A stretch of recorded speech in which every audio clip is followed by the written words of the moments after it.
నమస్కారం. GN Telugu TV న్యూస్కి స్వాగతం. నర్వ మండల కేంద్రంలోని నర్వ, లక్కర్దొడ్డి, పాతర్చేడ్, చింతరెడ్డిపల్లి గ్రామాలలో పోలేరమ్మ వారి బోనాల పండుగను గ్రామస్తులు ఘనంగా నిర్వహించారు.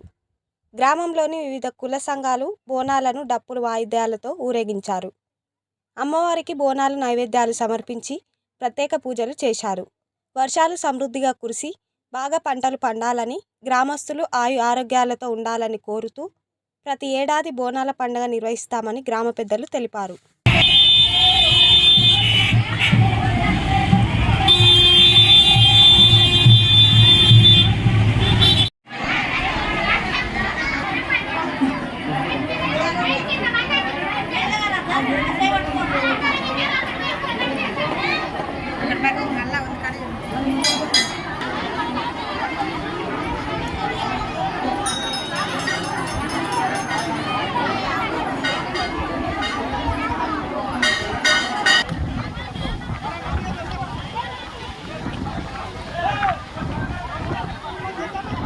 నీ